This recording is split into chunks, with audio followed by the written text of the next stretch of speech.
আজ তোমাদের সাথে শেয়ার করব আমাদের খাওয়া বেনারসের সবথেকে ফেমাস কিছু স্ট্রিট ফুড। তার মধ্যে প্রথমেই আসে যেটার নাম সেটা হচ্ছে চা। আর বেনারসের অলিতে গলিতে চায়ের দোকান, চাগুলো কিন্তু দুর্ধর্ষ খেতে। এরপর খেয়ে নিয়েছিলাম আমরা একটু রাবড়ি, খুব কম মিষ্টিতে, অ্যান্ড খেতে ছিল অসাধারণ। তারপর চলে গেছিলাম ফেমাস দ্য রাম ভান্ডারের কচুরি সবজি ট্রাই করার জন্য।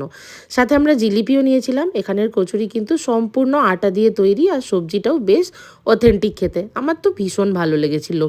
এরপর সোজা চলে গেছিলাম আমরা মালাই টোস্ট খাওয়ার জন্য। বাট দোকানে যখন যাই তখন ওদের মালাই টোস্ট অ্যাভেলেবেল ছিল না বলে প্রথমে খেয়ে নিয়েছিলাম হোয়াইট বাটার টোস্ট, তারপরে মালাই টোস্টও খেয়েছি।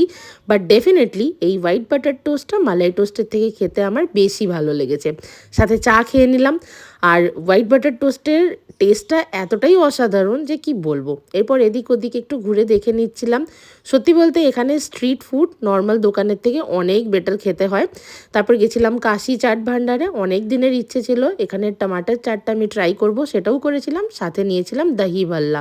দুটোর স্বাদই আমার অসাধারণ লেগেছিল, যাকে বলে একদম পিওর অথেন্টিক চাট। এরপর আর কি শেষে মিষ্টিমুখ করার জন্য চলে এসেছি শ্রীজিতে।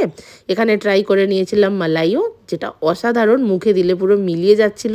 ভীষণ ভালো লেগেছে আমার এখানকার স্ট্রিট ফুড। তোমাদের ভিডিওটা কেমন লাগলো ডেফিনেটলি জানিও।